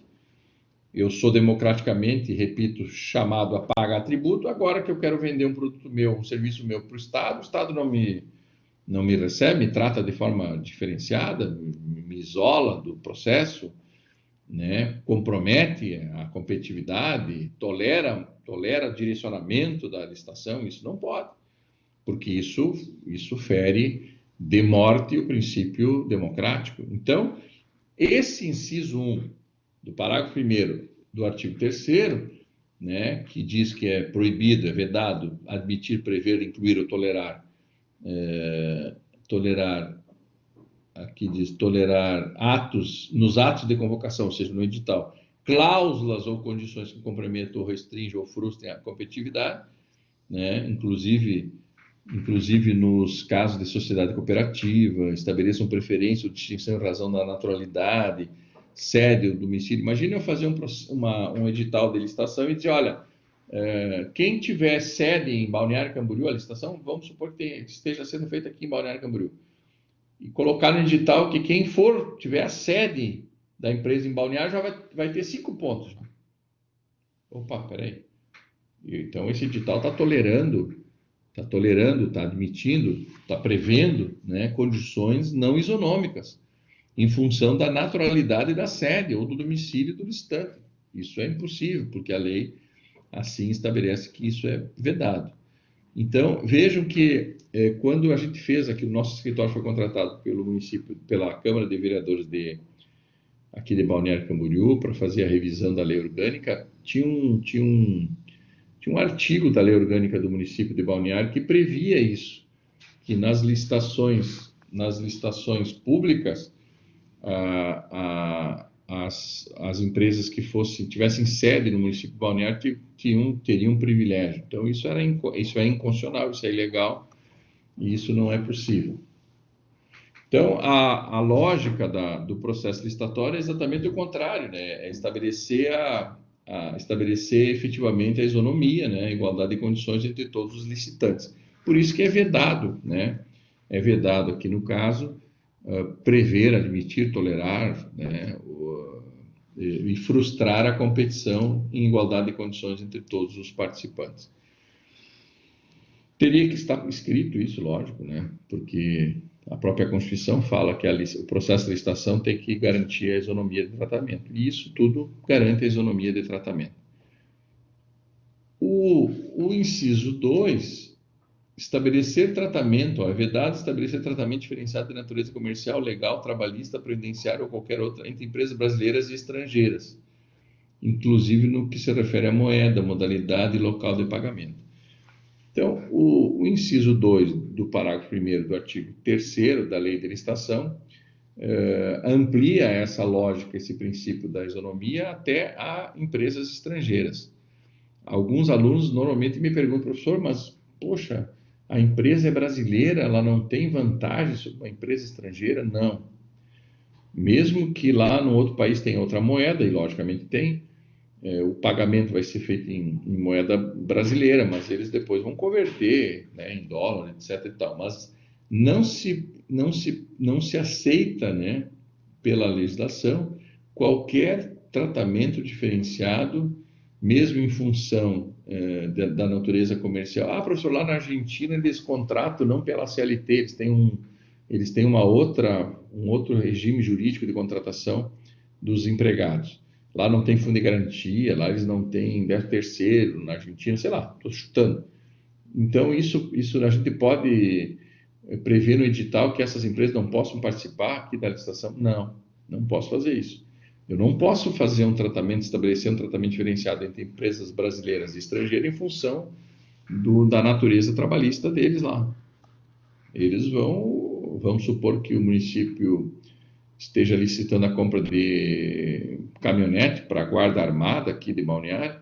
Se vier uma empresa argentina que tem interesse em vender caminhonetes aqui no Brasil, lógico, desde que pague todos os tributos, né? E não sei se isso seria vantagem para eles, mas vamos supor que ainda assim fosse vantagem, eles poderiam participar, e aí o produto viria do estrangeiro, né? Viria do exterior, sem dúvida nenhuma. Então, o que estabelece o inciso 2 do parágrafo 1º do artigo 3º da Lei de Licitação, que é vedado estabelecer tratamento diferenciado entre empresas brasileiras e empresas estrangeiras, em função da natureza da moeda, em função da natureza fiscal, em função da natureza comercial, em função da natureza previdenciária. Tudo isso não pode ser critério para excluir do processo licitatório essas empresas estrangeiras. Inciso 1 e 2, e daí encerra o parágrafo 1º. Bom, mas esse mesmo artigo 3º prevê que, se houver empate entre uma empresa e outra, terá preferência os produtos ou serviços produzidos aqui no Brasil. Então, se uma empresa brasileira e uma empresa argentina participam de um processo licitatório no Brasil, e uma empresa produz no Brasil e a outra não produz no Brasil, aquela que produz no Brasil terá vantagem. É difícil acontecer empate em licitação? Muito difícil, muito difícil. Mas pode acontecer. Se isso vier a acontecer, a empresa que produz o produto ou o serviço no Brasil será a classificada, será a vencedora do processo de licitação em função de produzir no Brasil. Bom, as duas produzem no Brasil, então permanece o empate. Então, o segundo critério de desempate seria produzido ou prestado por empresa brasileira. Vejo que aqui no inciso 2 do artigo 2º do parágrafo, no inciso 2 é o caso dos produtos produzidos no Brasil. No inciso 3, produzidos ou prestados por empresa brasileira. Apenas no inciso 3 do parágrafo 2º do artigo 3º é que as empresas brasileiras terão vantagem em relação às empresas estrangeiras. Então, vejo que o parágrafo 2º do artigo 3º, ele prevê, e isso é importante que haja, né, na lei, casos de empate, para que haja o desempate. O primeiro critério, vence, se houver empate, quem produz o produto no Brasil. Segundo, que seria o inciso 3, né, aqueles produzidos por empresas brasileiras. E se as duas empresas são brasileiras, continua o empate, né? Vamos supor que continua, as duas produzem no país, as duas são brasileiras, e aí aqueles que investem em tecnologia no país. Ah, professor, as duas investem em tecnologia no país, continua o empate. Bom, então agora criou-se, através de um novo inciso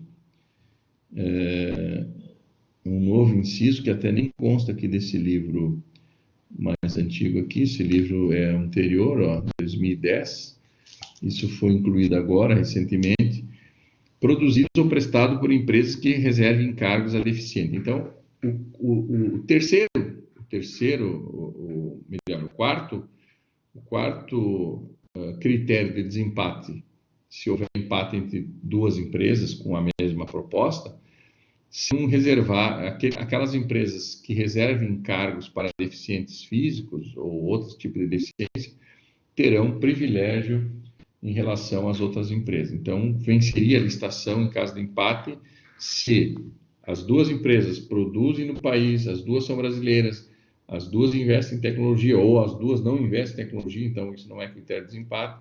Aquela que tiver, pelo menos, reservado um cargo para deficiente na empresa vai ter vantagem sobre as demais. Isso, as empresas de grande porte, que já participam da licitação, elas se preocupam muito com isso.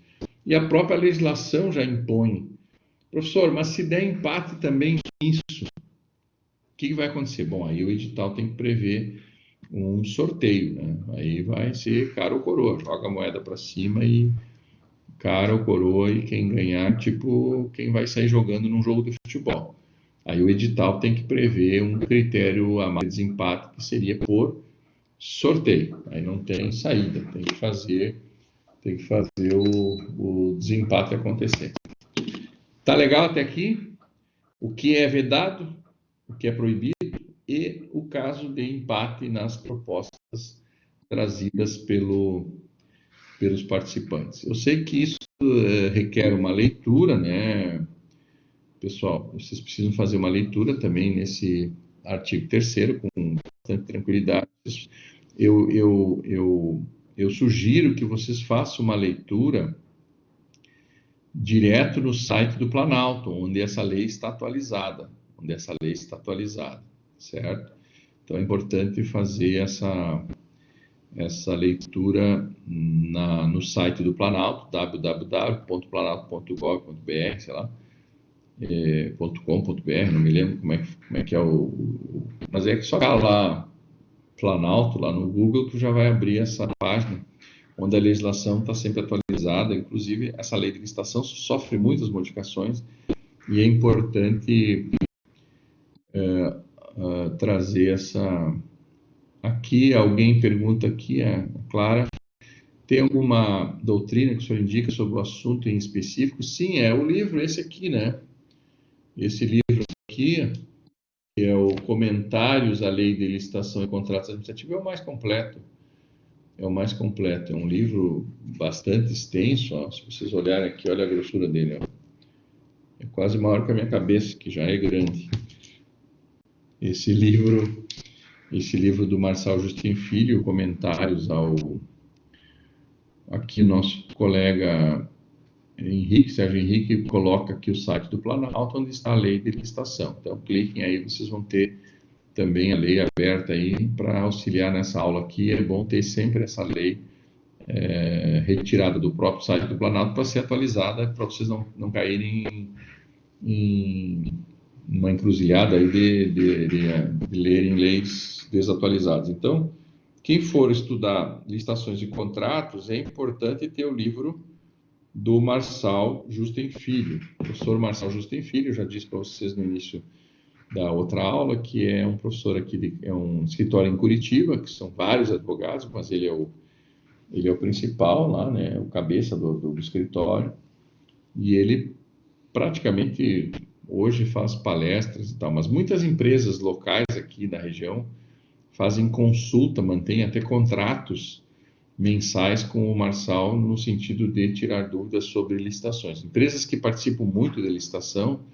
com órgãos públicos, eles precisam de uma assessoria. E a assessoria de um escritório famoso é importante, né, para dirimir alguma dúvida ou mesmo recorrer de alguma decisão tomada pela comissão de licitação. Então é importante. Bom, eu já falei para vocês, alguém aqui até comentou na possibilidade de fazer um intervalo. Como a gente está gravando essa aula, fica um pouco difícil, né? Então, o que eu combino sempre? Que a gente vai tocando um pouco mais à frente, e daí a gente encerra num determinado momento, quando o pessoal achar que está cansado já, e quem quiser também assistir depois o conteúdo da aula, é importante. Mas se eu fizer uma interrupção, eu tenho que fechar a câmera aqui, e daí vai ficar 2 aulas em 2 arquivos diferentes. Então, é importante a continuidade, ok? Quem quiser dar uma descansada, vocês estão em casa à vontade, aí vão tomar um café e tal. Depois, se vocês quiserem recuperar, na hora que esse material vai ficar postado aqui na webconferência, vocês podem recuperar a qualquer momento e depois eu coloco disponível no YouTube. Então, vocês anotem aí o horário, e daí vocês conseguem retomar depois esse conteúdo, caso vocês tenham que sair um pouquinho, descansar um pouco, tomar um café, um chimarrão, etc. e tal. Bom, a licitação, então, é um processo, né? Eu agradeço a compreensão de vocês. Eu sei que também é difícil ficar conversando, falando muito tempo, mas é assim que funciona na aula presencial e a gente está tentando fazer isso aqui num ambiente virtual. No fundo, não é um IAD, não é um estudo à distância, é um estudo presencial à distância que a gente está desenvolvendo aqui com vocês. Então, o processo licitatório, eu quero resgatar um pouco essa explicação para dizer para vocês que o processo vem de uma expressão também latina de procedere. Procedere significa ir para frente, ou seja, tem um início, um meio e um fim, né? Um processo todo tem um início, um meio e fim.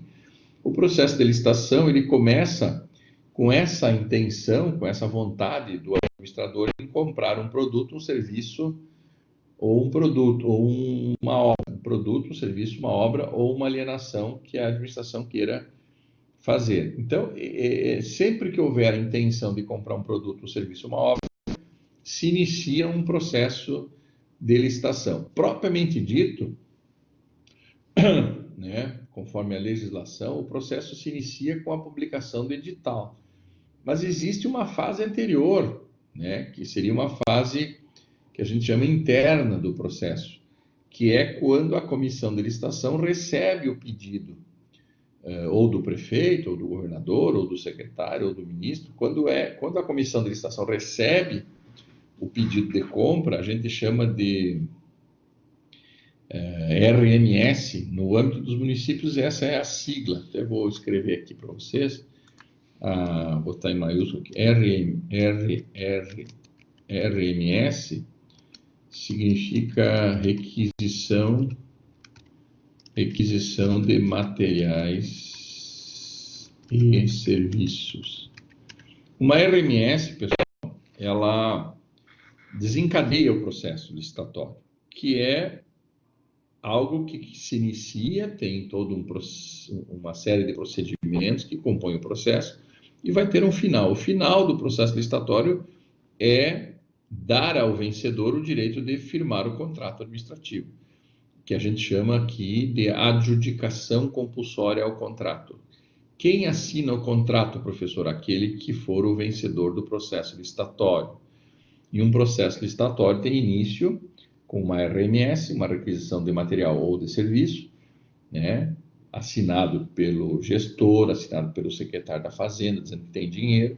Essa RMS, então, é assinada pelo secretário que tem interesse em comprar o produto, serviço ou obra. Vai ter assinatura também do financeiro, do secretário, do ministro financeiro, lá, o responsável pelas finanças, e pelo gestor público que vai ratificar esse interesse. Bom, tendo isso, a comissão de licitação monta um edital, que seria, então, aquela lei daquela licitação. O edital, então, ao ser publicado, dá o início à fase externa do processo licitatório. A fase interna é a fabricação do edital baseado no termo de referência. TR, termo de referência.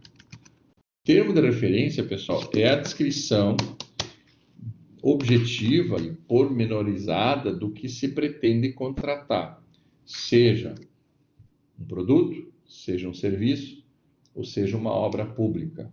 O termo de referência é uma das partes do processo mais importantes. Saber fazer um termo de referência é objeto até de cursos. Se vocês forem pesquisar cursos sobre licitação, tem professores, né, instrutores, advogados que dão cursos só sobre termos de referência.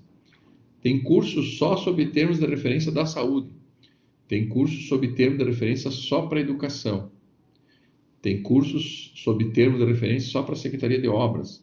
Por quê? Porque o termo de referência é fundamental para um bom início de um processo licitatório, para que evite lá no futuro qualquer impugnação ou recurso administrativo. ou mesmo um recurso judicial.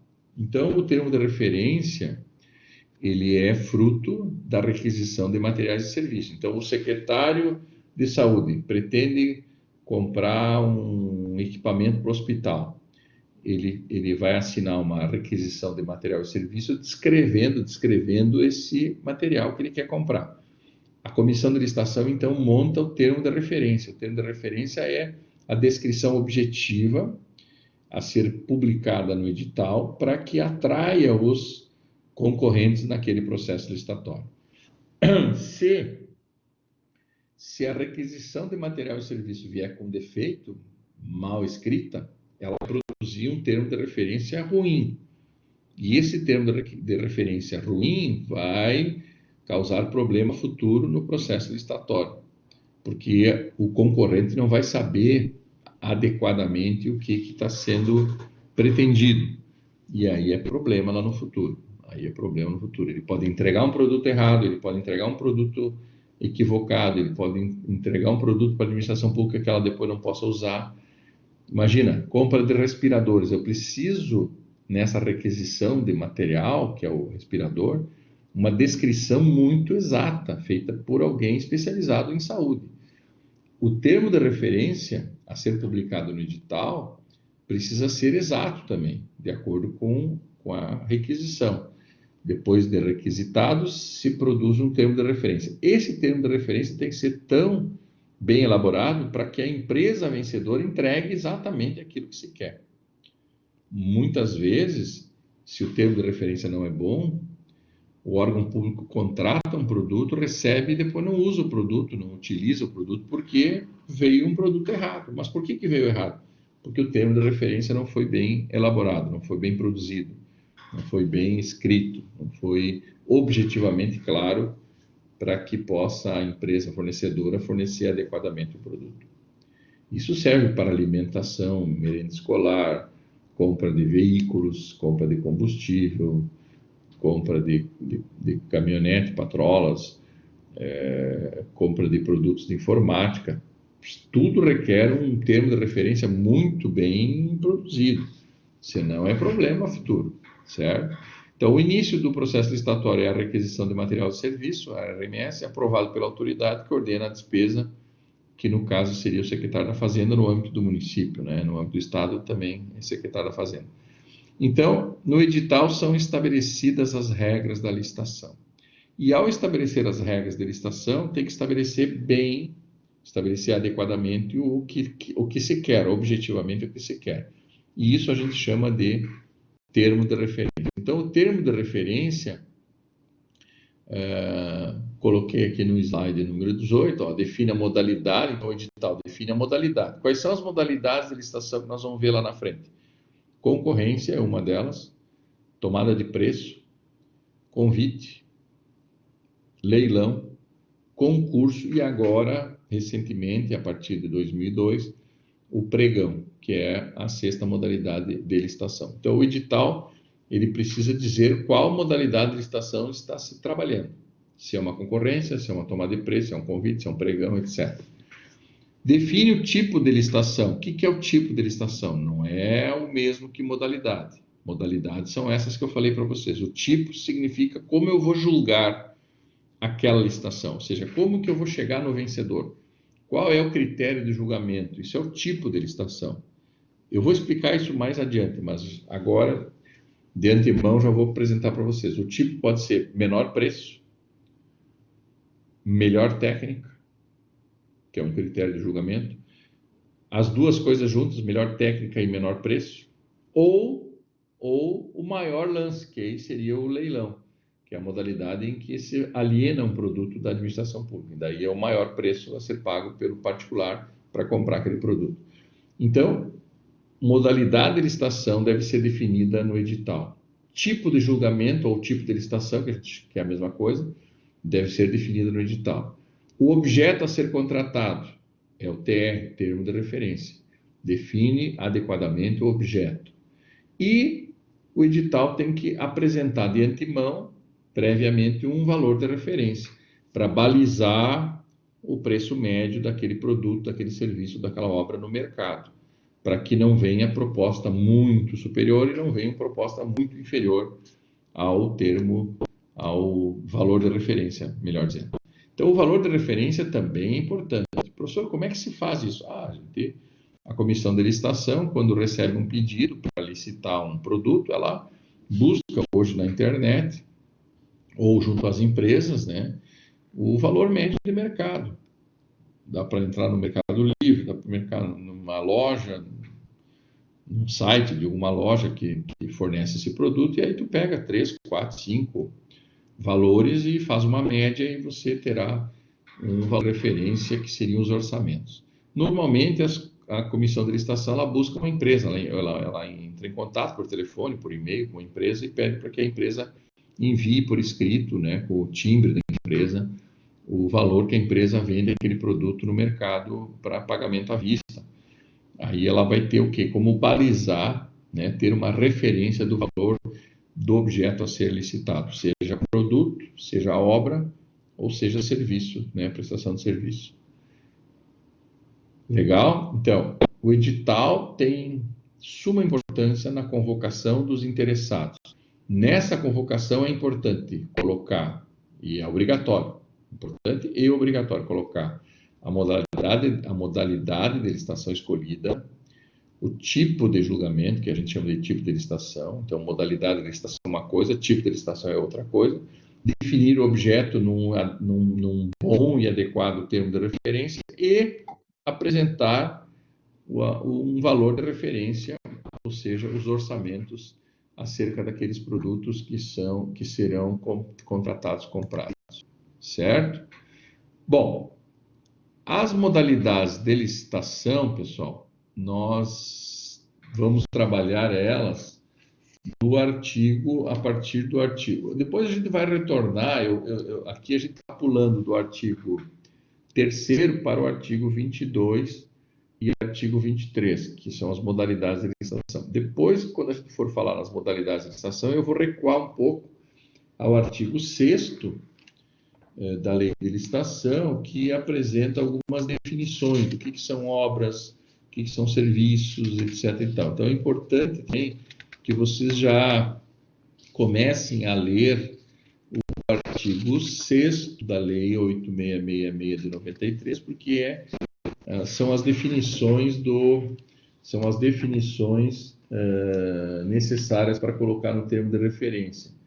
Então, eu vou aqui no índice do meu livro,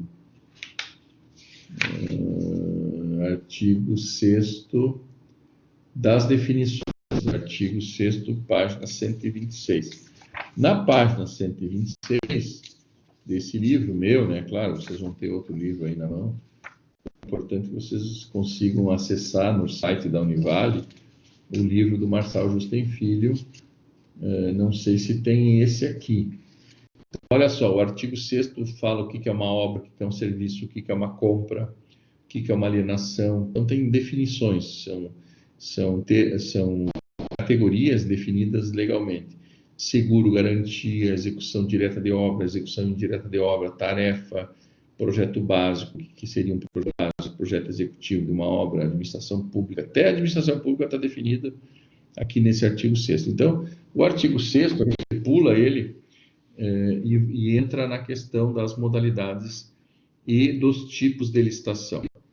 Bueno, como nós já estamos há quase 2 horas falando diretamente, eu vou deixar para a aula da semana que vem o tratamento, porque como é um pouco longo esse assunto, né, modalidade e tipo de licitação, eu preciso de uma aula inteira para falar sobre as modalidades e os tipos de licitação. Modalidade, concorrência, tomada de preço, convite, leilão, concurso e o famoso pregão, que é a última modalidade incluída na legislação pela Lei 10.520 de 2002, que é uma lei específica só sobre o pregão. E também a Lei 9.472 de 97, que fala do processo de licitação, uma modalidade estranha que é a consulta, que é usada só nas telecomunicações. Então, pessoal, nesta nesta segunda aula, a gente encerra o conteúdo expositivo, né? E deixamos o slide 19 na aula. Então, eu vou anotar aqui slides 19, a partir do slide 19, na próxima aula, certo? Que seria, então, a nossa terceira aula. Eu ainda com a câmera em módulo gravação, fico à disposição. Eu vou fazer o seguinte, eu vou encerrar a gravação da segunda aula e vou ficar à disposição dos alunos para tirar qualquer dúvida acerca do conteúdo visto até agora, tanto da aula número 1 quanto da aula número 2, certo? Então, para a aula que vem, nós iniciamos no slide 19, que seria, então, modalidades, define a modalidade ou as modalidades e os tipos de licitação. Tipo seria preço, né, menor preço, técnica e preço e maior lance. Então, na aula que vem, a gente vai falar sobre modalidade e tipo de licitação e eu vou falar bem, de forma tranquila, né, cada uma das modalidades, quando se aplica, quando se deve usar uma e quando não se deve usar outra, e qual a modalidade mais utilizada atualmente, que é o pregão, a gente vai desenvolver isso com tranquilidade. Depois a gente vai resgatar alguns conceitos dos artigos anteriores ao artigo 22, mas que vocês tenham em mãos aí na semana que vem, o artigo, então, na mão, o artigo 22 e 23, porque depois o 24, que é a licitação dispensável, e o artigo 25, que é a licitação inexigível, a gente vai ver numa quarta aula, que seria, então, as exceções ou as ressalvas. Tá certo? Eu fecho aqui, então, a segunda aula, a gravação dessa segunda aula, que vai ficar disponível nessa plataforma, em webconferência, e também no meu canal do YouTube, né, João Emel. Eu vou depois, vocês acessam esse canal, vocês já têm o link da aula passada, e vocês podem acessar essa aula posteriormente e revê-la quando necessário para a prova, para algum concurso, fica essa aula então disponível. Ok? Bom dia, boa tarde, boa noite a todos. E encerramos aqui o processo de gravação, ficando à disposição dos alunos para qualquer outro esclarecimento. Um abraço.